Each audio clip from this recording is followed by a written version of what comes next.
feel like I'm in a waterfall. And it's really lovely here. And that was incredible, incredible performance. So I must say I'm quite delighted to be here this morning talking to you and to experience this wonderful event and everything that Indonesia has to offer. It's amazing being here in Bali in Indonesia. So, hopefully everyone saw the mangrove forests because those are very impressive. It's several 100,000 acres of mangroves that I think have been replanted, if I recall correctly. So there are a lot of great things happening in Indonesia and the rest of the world. Overall, I would say I'm quite sort of optimistic for the future. I think we should never be complacent or entitled, but I do think that if we're not complacent and entitled, that the future will actually be great for the world. And I think we're headed to a bright future overall. And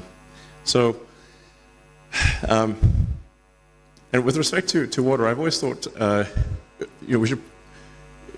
we call Earth Earth, but actually Earth is 70% water by surface area.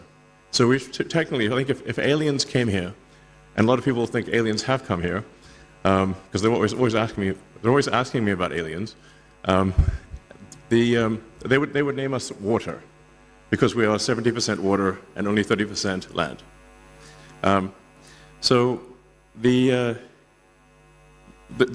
What that means is the potential for solving any given water issue is extremely good because there is so much water.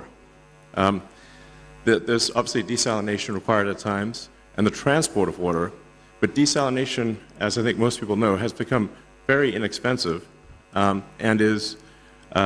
so really the availability of fresh water is simply about energy and transport. So that's when I talk to even very well-read, very smart people in the United States, they will often think, well, the water crisis is unsolvable. But in fact, it is very solvable. There are continuing breakthroughs in the efficiency of desalination.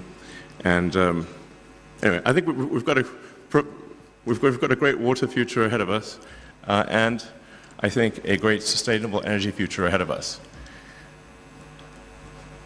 Yes.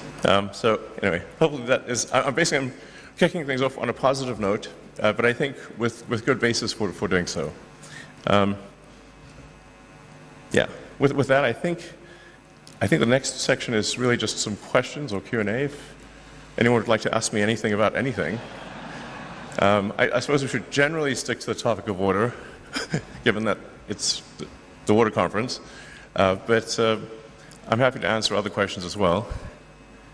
I'm not quite sure how the logistics of question posing works, but you could just say a question.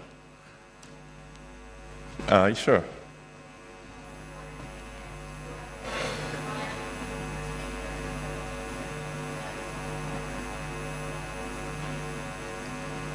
If I heard correctly, what is the most important thing for solving the water crisis? Okay. Well, the exact solution will vary depending upon country and even region within a country. But as I mentioned, because the cost of desalination has dropped so much, if you're just talking about water for individual consumption or water in, say, a hydroponics facility, some kind of, where you're not simply putting it on the ground for crops, but actually have some sort of contained facility that minimizes the amount of evaporation, I think you can basically turn any part of the world green, including the entire world. So it just begs the question of where does the energy